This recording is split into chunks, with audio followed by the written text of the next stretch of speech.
nama saya Siti Hajar SEMM.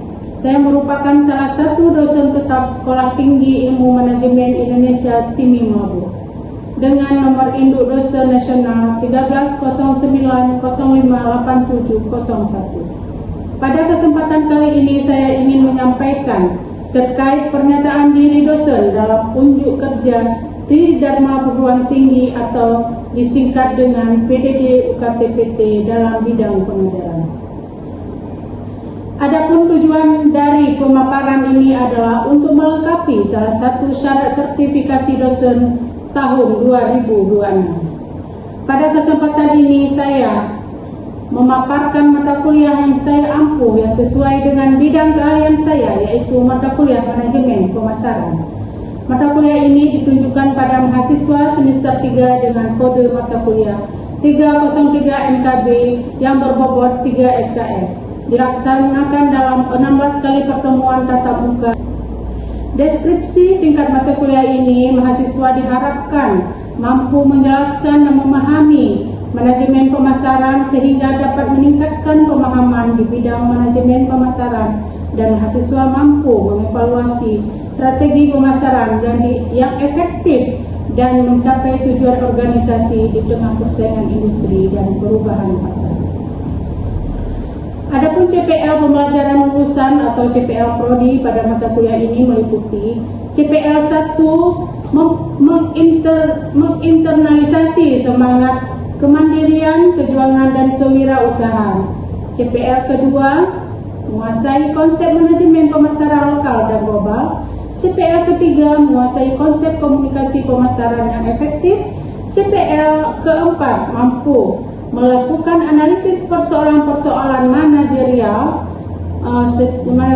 secara komprehensif berdasarkan prinsip-prinsip manajemen terkini yang mampu menyusun, melaksanakan dan mengevaluasi program pemasaran.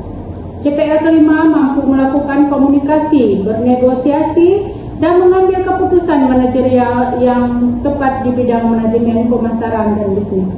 CPL keenam mampu melaksanakan tugas pokok dan fungsi manajerial secara efektif dan efisien dengan menggunakan informasi dan kemampuan analisis yang dimilikinya. CPL ketujuh mampu melakukan observasi dan kajian-kajian di bidang pemasaran terkait inovasi produk yang dihasilkan dan dipasarkan terhadap permintaan konsumen. Selanjutnya, CPM pembelajaran mata kuliah yang diharapkan antara lain CPMK pertama, mahasiswa mampu menjelaskan pengertian manajemen pemasaran dan mengimplementasikannya. CPMK kedua, mahasiswa mampu memahami bagaimana mengembangkan strategi rencana pemasaran. CPMK ketiga, mahasiswa mampu memahami dan menguasai nilai persepsi pelanggan, mengamati kepuasan pelanggan dan nilai pelanggan seumur hidup. CPMK keempat, mahasiswa mampu memahami dan menguasai sistem informasi pemasaran, lingkungan makro, lingkungan demografis, lingkungan ekonomi, lingkungan hukum dan politik, dan lingkungan teknologi. CPMK kelima, mahasiswa mampu memahami dan menguasai sistem riset pemasaran dan proses riset pemasaran. CPMK keenam, mahasiswa mampu memahami dan menguasai pelanggan, perilaku konsumen, motivasi dan persepsi.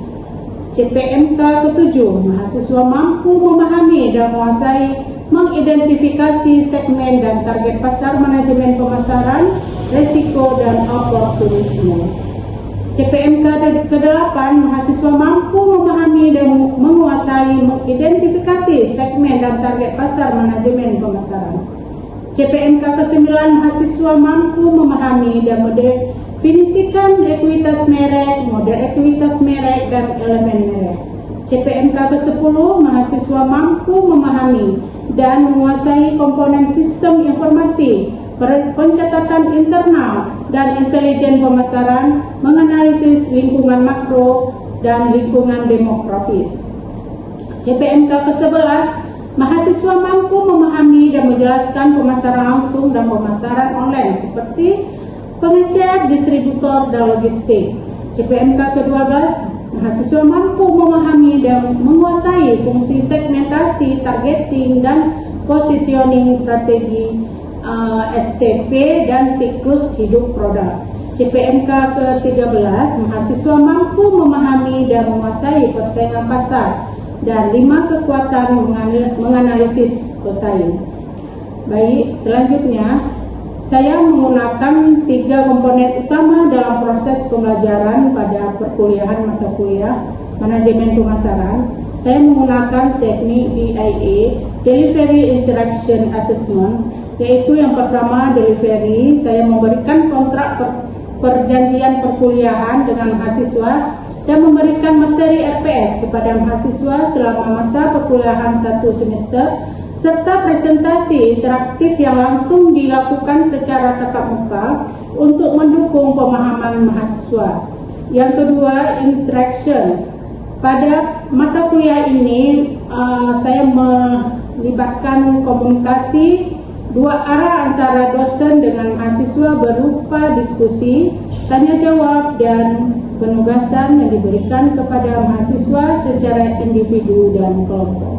Dan yang ketiga, asesmen ataupun sistem penilaian yang saya lakukan dalam mata kuliah ini mencakup asesmen formatif yang penilaian proses yang dilakukan melalui kehadiran kuis dan tugas.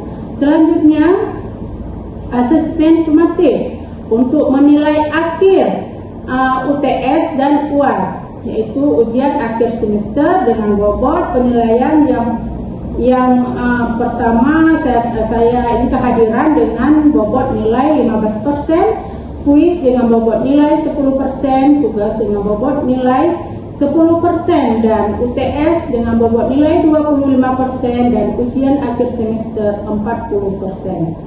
Selanjutnya, model pembelajaran yang saya gunakan pada perkuliahan mata kuliah manajemen pemasaran, yaitu yang pertama menggunakan problem based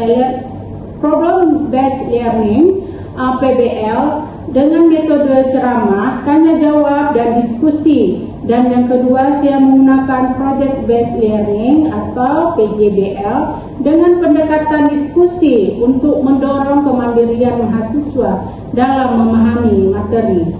Selanjutnya, untuk bahan kajian yang diberikan kepada mahasiswa, pertemuan pertama yaitu yang pertama mendefinisikan pemasaran, yang kedua mengembangkan strategi dan rencana pemasaran, yang ketiga menciptakan nilai kepuasan dan loyalitas pelanggan, kemudian yang keempat saya mengadakan kuis kepada mahasiswa, yang kelima mengumpulkan informasi dan memindahi lingkungan, yang keenam melaksanakan riset pemasaran dan meramalkan permintaan, yang ketujuh menganalisis pasar konsumen, dan yang kedelapan saya mengadakan ujian tengah semester kepada mahasiswa, yang kesembilan menganalisis pasar bisnis, dan yang kesepuluh mengidentifikasi segmen dan target pasar manajemen pemasaran, yang kesebelas menciptakan ekuitas merek, dan yang ke-12 mengelola informasi dan mencari peluang di lingkungan pemasaran, dan yang ke-13 pemasaran langsung, pemasaran tidak langsung, dan pemasaran online,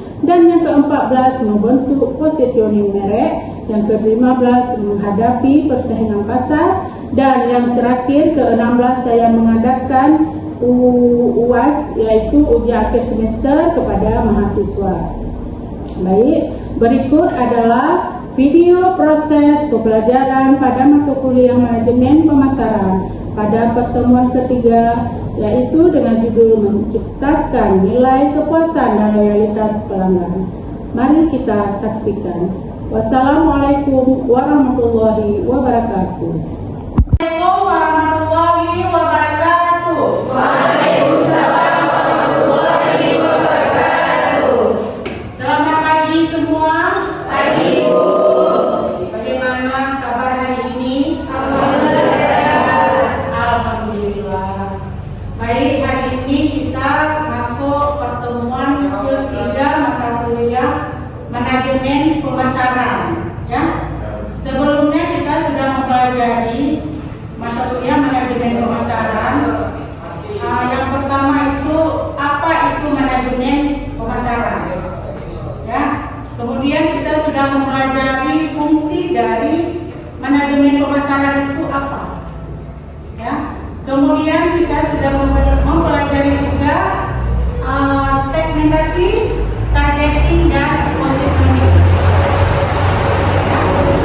Baik, untuk hari ini kita memasuki pertemuan ketiga, yaitu menciptakan nilai kepuasan dan loyalitas pelanggan.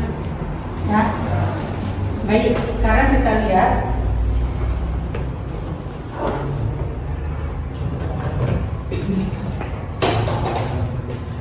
apa itu nilai.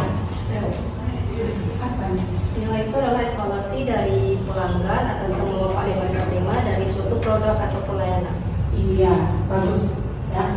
Kita lihat di sini, nilai adalah perbedaan antara evaluasi dari pelanggan atas semua manfaat yang mereka terima dengan semua pengeluaran ataupun biaya yang harus mereka keluarkan. Ya, di sini kita lihat semua manfaat yang mereka terima ini apa? Manfaat apa yang mereka terima? Kita lihat di sini, yang pertama ada manfaat sifat ekonomi. Ya, yang kedua ada fungsional dan psikologis. Bagaimana menilai manfaat ekonomi, fungsional, dan psikologis? Ya, kita lihat yang pertama ini sifat ekonomis. Bagaimana kita melihat, menilai konsumen secara ekonomis. Dari apa kita nilai seorang pelanggan ini yang bersifat ekonomisnya? Ekonomis apa? Ada yang tahu nggak ekonomis apa? Ekonomis dilihat dari apanya? Ada yang bisa? Coba. Ekonomis apa?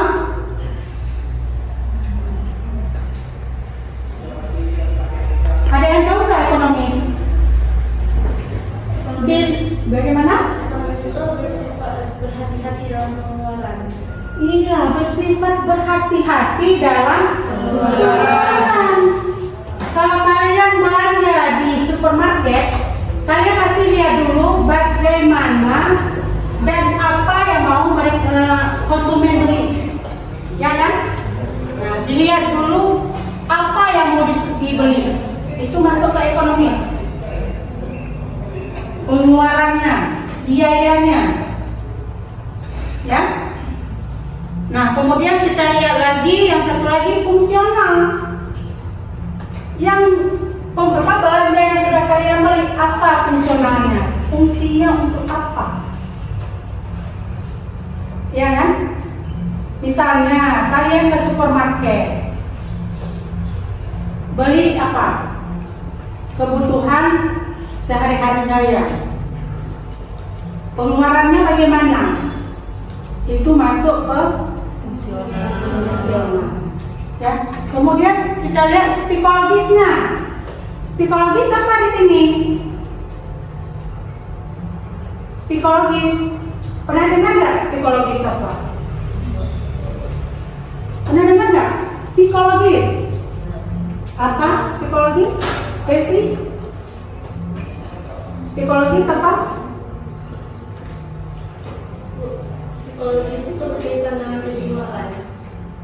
Berkaitan dengan kepribadian kita, sikap kita. Kalau kita membeli sesuatu, pasti ada sikap, ya kan? Sikap yang ingin kita keluarkan itu bagaimana? Sikapnya apa? Sopan, santun, ya. Oke, kalau kita pergi ke rumah orang itu juga kan? Pasti ada kata ramah. Kalau kita pergi ke supermarket itu juga ada kata ramah kita belanja, bagaimana? Ya. Kemudian kita lihat di sini. Sedangkan biaya yang harus dikeluarkan oleh konsumen, biaya yang bagaimana mereka mengevaluasi dari biaya yang mereka keluarkan, yaitu tadi masalah yang kita bilang di ekonomisnya. Biaya yang mereka keluarkan dikeluarkan. Itu masuk ke nilai ya. Kemudian kita lihat, jika manfaat yang mereka terima itu lebih dibandingkan dengan apa yang mereka korbankan, maka dianggap suatu produk atau suatu layanan memberikan nilai bagi konsumen ya. Kemudian kita lihat lagi, jika nilai adalah perbandingan antara manfaat dibandingkan dengan apa yang harus mereka korbankan ya. Oke, selanjutnya kita lihat.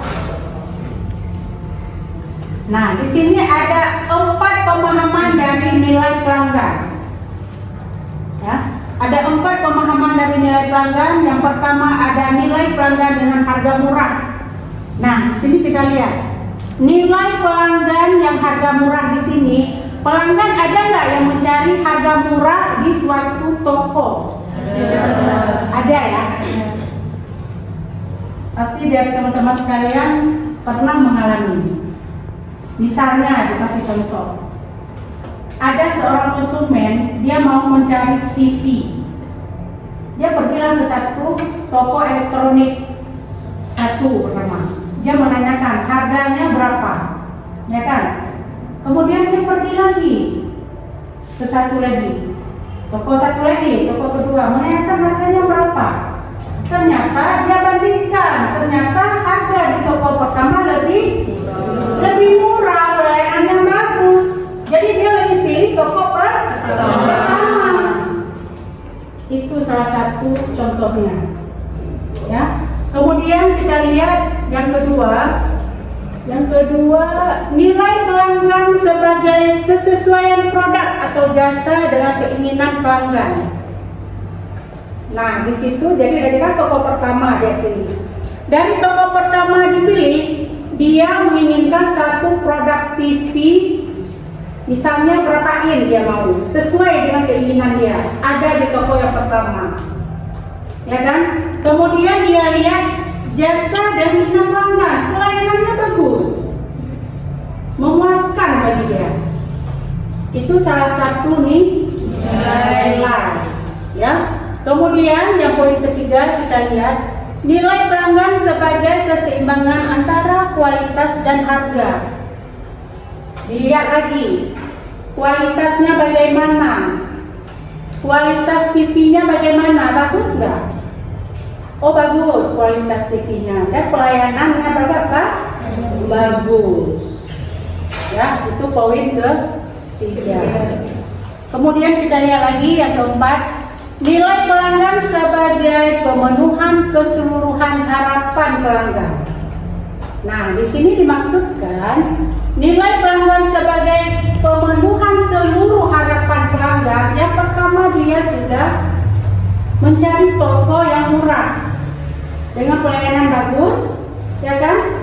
Nah, habis itu dia melihat kesesuaian produk yang dia inginkan sesuai dengan keinginan dia, keinginan konsumen. Ya, sudah paham? Sudah. Dari sini ada yang mau ditanyakan? Masalah penilai pelanggan? Ada? Ada yang mau ditanyakan? Kalau nggak ada, kita lanjutkan.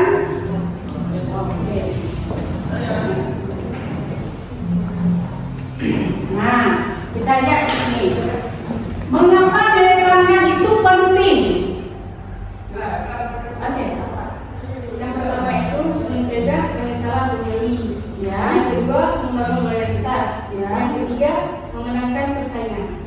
Iya, betul sekali. Yang pertama kita lihat Mencegah penyesalan pembeli. mencegah penyesalan pembeli. Ya, kita lihat di sini. Yang pertama itu mencegah penyesalan pembeli. Bagaimana mencegah penyesalan pembeli?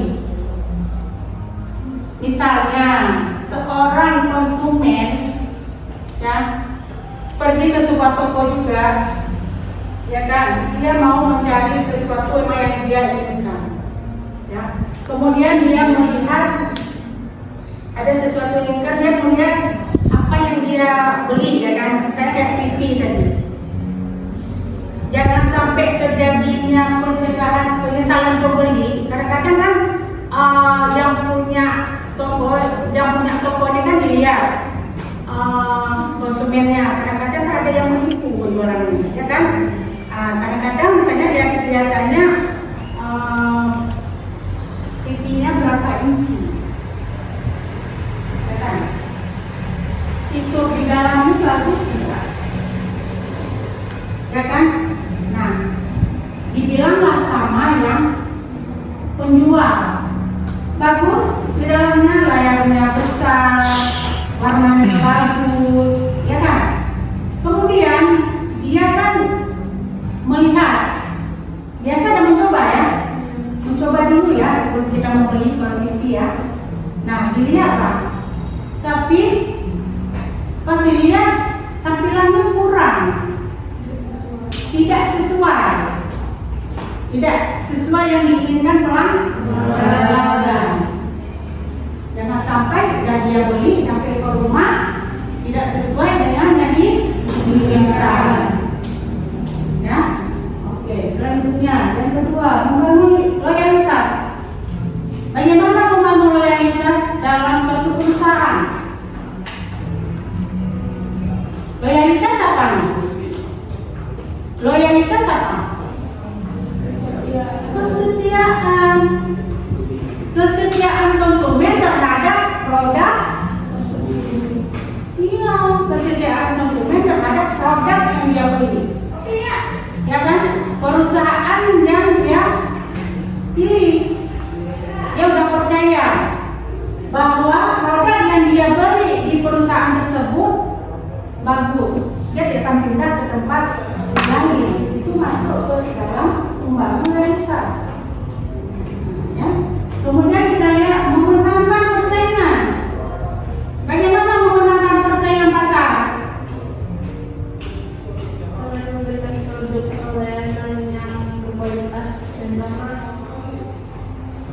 Iya, kita lihat dari pelayanannya, produknya, ya kan? Sehingga terjadi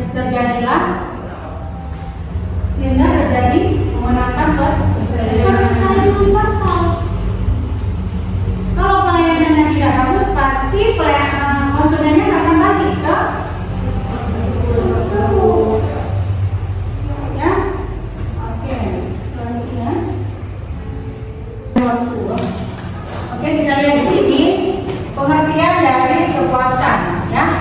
Pengertian dari kepuasan di sini adalah perasaan senang atau kecewa seseorang yang dihasilkan dari perbandingan antara kinerja yang dirasakan terkait dengan produk yang digunakan atau pembayaran dengan harapan. Berarti di sini kita lihat perasaan senang atau kecewa seseorang yang dihasilkan dari pembeliannya. Ya, apabila kalian ingin membeli sesuatu pasti ada rasa senang atau kecewa.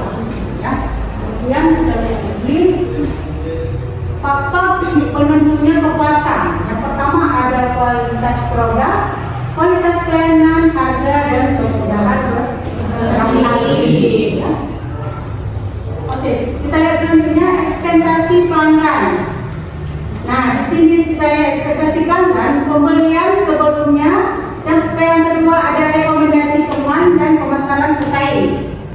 Ya, kalau kalian membeli satu produk yang belum kalian ketahui, pasti kita lihat dulu pembelian sebelumnya. Pembelian sebelumnya apa? Ya, kemudian kita pertama lagi rekomendasi teman. Dari rekomendasi teman bisa dilihat belinya di mana, ya kan? Kita lihat rekomendasi. Jadi kita keinginan untuk membeli itu ada. Kemudian kita lihat pemasar atau pesaing. Pemasar atau pesaing ini persaingan antar pasar. Ya. Oke, selanjutnya, bagaimana kita bisa mengukur kepuasan pelanggan? Oke, Pertama dari presenter, ya, kedua PPI presenter, ya, ketiga wawancara secara langsung. iya. Yang pertama kita lihat dulu kuesioner mendata melalui kuesioner. Kita tanya dulu. Kemudian kita lihat lagi feedback di media sosial. Biasa feedback di media sosial itu mempromosikan Melalui apa aja? Melalui TikTok, melalui Instagram, melalui apa lagi? Facebook, ya kan? Dan banyak lain ya. Kalau masalah apa media sosial ya. Oke, selanjutnya yang kedua wawancara secara langsung. Kita banyak wawancara secara langsung. Puas nggak dia membeli suatu produk di toko tersebut atau di perusahaan tersebut, ya? Oke. Dari sini ada yang mau ditanyakan dulu? Kepuasan pelanggan di era persaingan yang ketat. Bagaimana kita menetapkan kepuasan pelanggan di era yang persaingan yang ketat? Nah, kita lihat dulu bagaimana caranya. Yang pertama kita lihat pelayanan. Pelayanan emang harus yang utama. Ya, kalau pelayanan tidak bagus pasti orang lari ke perusahaan lain. Ya, kita lihat dulu pelayanan. Kemudian produk apa yang dijual? Persaingan. Itu produk masuk juga. Karena kenapa? Tidak ada produk yang apa? Yang sama. Boleh ada produk yang sama, tapi kualitas produknya harus lebih bagus. Ya. Kemudian kita lihat keluhan pelanggan. Ya. Di sini ada prosedur yang membantu keluhan pelanggan. Yang pertama membuka oleh gratis 7 hari 24 jam. Yang kedua ada menghubungi pelanggan yang menyampaikan keluhan secara secepat mungkin. Ya. Kemudian menerima atau menjawab atas kekecewaan pelanggan. Harus menerima dia kekecewaan pelanggan. Ya. Kemudian memperkerjakan orang layanan yang memiliki empati. Yang memiliki empati itu yang memiliki dia bisa memberi pelayanan yang terbaik kepada konsumen. Ya. Kemudian kita lihat menyelesaikan keluhan dengan cepat dan mengusahakan kepuasan pelanggan. Apabila ada permasalahan yang ada di perusahaan cepat dia selesaikan. Ya, mungkin dari keluhan-keluhan pelanggan atau apa ya. Oke, selanjutnya kita lihat realitas adalah kesetiaan, kepatuhan dan pengabdian penuh yang diberikan kepada seseorang, lembaga atau nilai tertentu. Dan realitas pelanggan di sini konsumen secara konsisten memilih untuk membeli dan menggunakan produk atau jasa dari satu produk tertentu. Realitas itu kesediaan. Jadi konsumen ini membeli cuma satu pilihan produk, dia tidak akan beralih ke produk lain. Ya.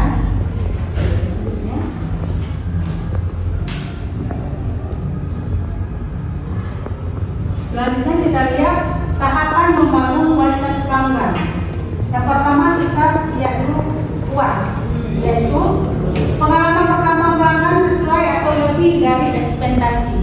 Ya. Kemudian ada pembelian berulang, yaitu pelanggan kembali bertransaksi karena kepercayaan yang mulai terbentuk.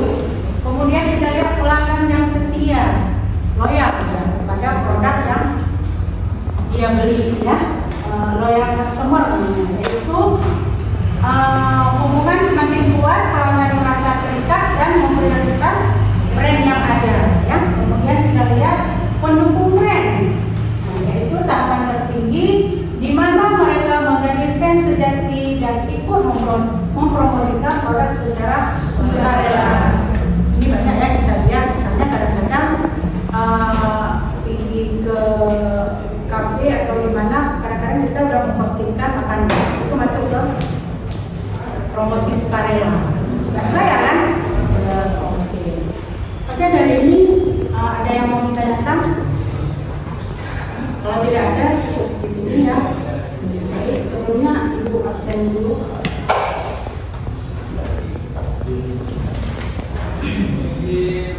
Siti Maisura, Melati Samfir, Adlis Apatia, Samina, Cun Aja Fitri, Aurel Stefani.